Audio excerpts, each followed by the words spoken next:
tampi kiang na yente ahin anu apa sumul poom ding ahin zanang inwang nanula na pa nakipasain amay na tsoya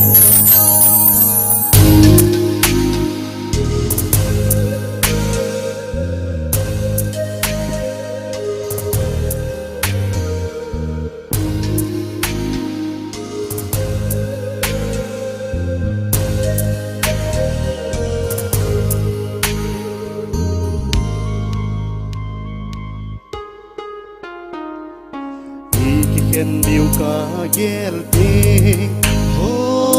ho ho Ken diu ka gel ting sa sa lon phi thung go bang ei chuk si Ken diu ka gel ting sa sa sing sung at hok ha si tan hey sung in sung ngom in si min cấp hi in oh boy lung neo hi in ki sung lên lâu dên in cầu vùng mi pakai thêm buồn cất tao bị uy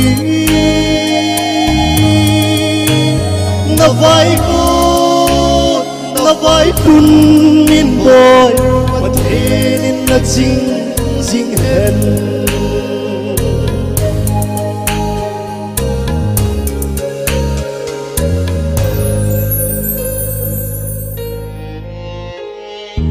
ven là xuân là gió tao tha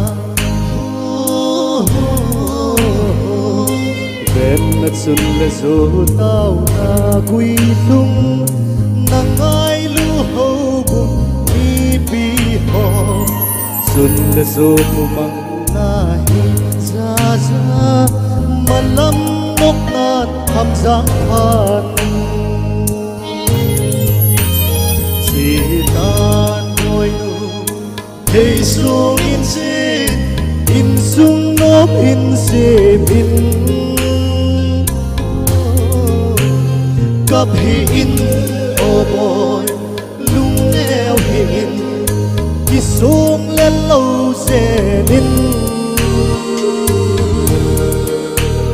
oh vùng mi pakai thêm buồn cả tao bị uy na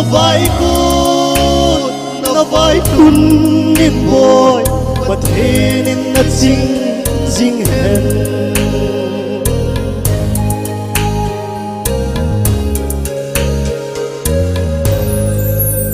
na zut na mana sanu chapa tampi pathin na bo nei lagowin na sa hen nam thena na sa hen lungsang lungkim na hilowa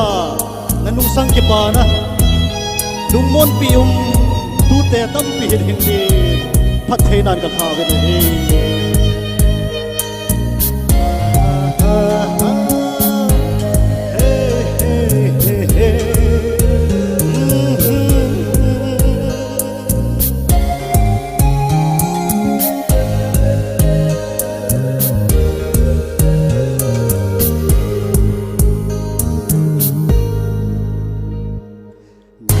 lột in si tan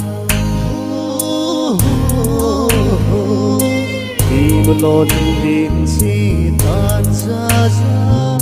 thình lẽ cô bằng sàn lung ma ngô sanu sapa in hang sang pa in Christian in sung in se ngô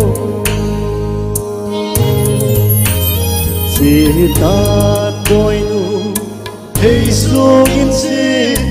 in sung ngop in se ngô cấp hi in oh boy lung neo hi in ki sung lên lâu dên in hầu bụng mi pakai thêm buồn cả tao bị ui na vai khôn na vai thun in boy và thế nên na chinh dinh hết na vai khôn na vai thun in boy và thế nên na chinh dinh hết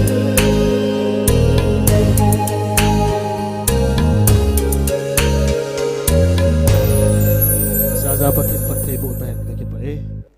nito pita mo Kipaw men wa chay la gilta isapi wa pulun neo patinim patay na bohen